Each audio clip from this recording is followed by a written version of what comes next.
दिल्ली में कौमी अक़लियती कमीशन की मीटिंग हो रही है। मीटिंग में एक करारदाद मंजूर की जाएगी जिसमें सुप्रीम कोर्ट से अयोध्या तनाज़े पर जल्द समाअत का मुतालबा किया जाएगा। कमीशन की मीटिंग में मुख्तलिफ अक़लियती तंजीमों की इस अपील पर भी गौर किया जाएगा कि कमीशन को इस मामले में मुदाखलत करनी चाहिए। अक़लियती कमीशन अयोध्या तनाज़े पर अपने आईनी इख्तियारात पर भी गौर करेगा। कमीशन अयोध्या तनाज़े पर मुस्लिम पर्सनल लॉ बोर्ड से भी गुफ्तगू करने का इरादा रखता है। कमीशन की मीटिंग में यह भी फैसला किया जाएगा कि कमीशन अयोध्या मामले में आईनी तौर पर क्या कुछ कर सकता है।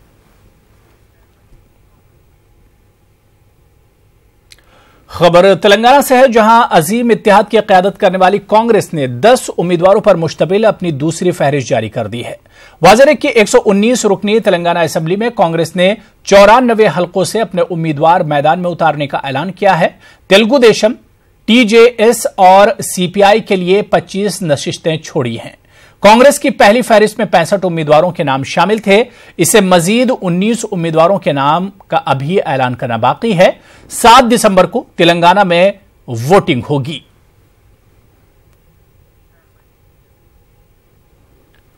खबर जम्मू कश्मीर से, जहां पुलवामा जिले से जहां पर अवंतीपुरा के पंजगाम इलाके में फोर्सेज ने एक मुश्तरका कार्रवाई करते हुए हिजबुल मुजाहिदीन के 2 मुश्तबा मिलिटेंटों को गिरफ्तार किया है। गिरफ्तार अफराद की शिनाख्त नासिर असलम और जान मोहम्मद शेख के तौर पर की गई है। मुश्तबा मिलिटेंटों से असलहा और गोला बारूद भी जब्त किया गया है। दिल्ली के चीफ सेक्रेटरी ने फिर कोर्ट का दरवाजा खटखटाया है। अंशु प्रकाश ने असेंबली कमेटियों के सामने पेश न होने पर मिले नोटिस को अदालत में चैलेंज किया है। दिल्ली हाईकोर्ट ने दिल्ली हुकूमत, असेंबली की 4 कमेटियों और मरकजी हुकूमत और एलजी को नोटिस दिया है। हाल ही में अंशु प्रकाश को असेंबली की कमेटियों की जानिब से 2 बार पेश न होने पर नोटिस दिया गया था, जबकि हाईकोर्ट पहले ही अंशु प्रकाश को इस असेंबली की कमेटियों के सामने पेश होने से रोक चुका है। खुद साख्ता गुरु दाती महाराज को कोई राहत नहीं मिली है। दाती महाराज ने सीबीआई जांच के खिलाफ अर्जी दाखिल की थी, जिसे दिल्ली हाईकोर्ट ने खारिज कर दिया। आपको बता दें कि दाती महाराज और इसके 3 भाइयों के खिलाफ इस्मत रेजी का इल्जाम है। दिल्ली का सफदरजंग रेलवे स्टेशन राम के रंग में रंग गया है। आज तैयारी है रामायण एक्सप्रेस को रवाना करने की। रामायण सर्किट के कॉन्सेप्ट पर इस ट्रेन को आईआरसीटीसी की देखरेख में चलाया जा रहा है, जो 16 दिन का सफर पूरा करेगी। यह ट्रेन नेपाल के जनकपुरी से लेकर श्रीलंका तक जाएगी। इस ट्रेन का जायजा लिया हमारे नुमाइंदे रवि मिश्रा ने। नई दिल्ली का सफदरजंग रेलवे स्टेशन इस वक्त राम के रंग में रंगा हुआ है और उसकी एक खास वजह भी है।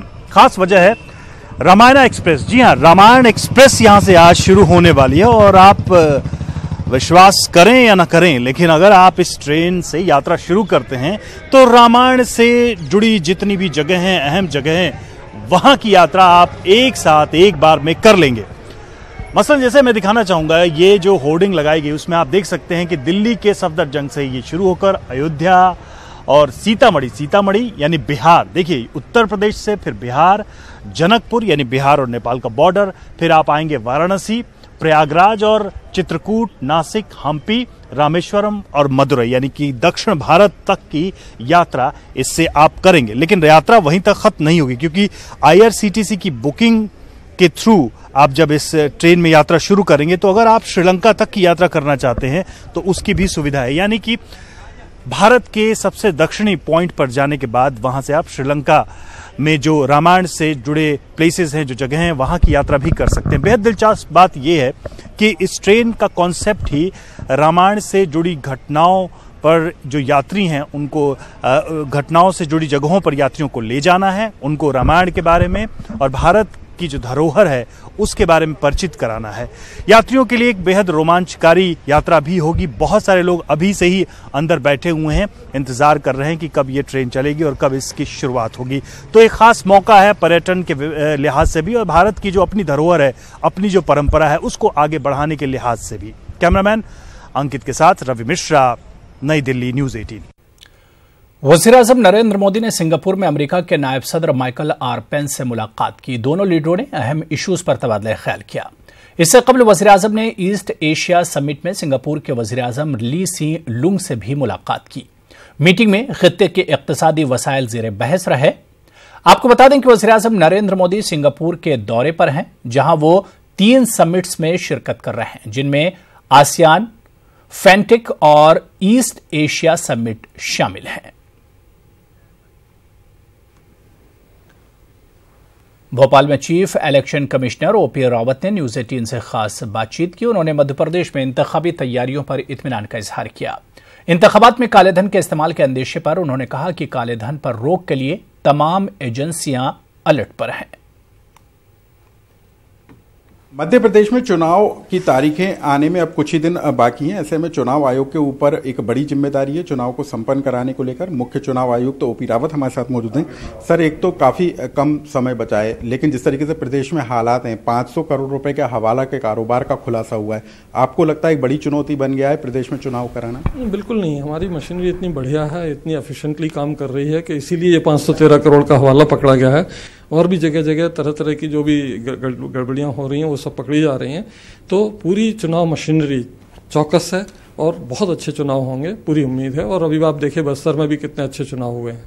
सर, आपको लगता है कि इस बार चुनाव में काले धन का भी इस्तेमाल हो सकता है, क्योंकि बड़े पैमाने पर कैश की भी बरामदी हुई है? इस बार ही नहीं, होता रहा है और इस बार ज्यादा होने की संभावना देखते हुए ही इस तरह की व्यवस्था चुनाव आयोग ने की है। सर, आपने लगातार 2 दिन तक बैठक की है, कल इंदौर में की थी। चुनाव की तैयारियों को लेकर कितने संतुष्ट हैं? चुनाव आयोग अभी तक जो रिव्यू हुआ है उससे पूरी तरह संतुष्ट है।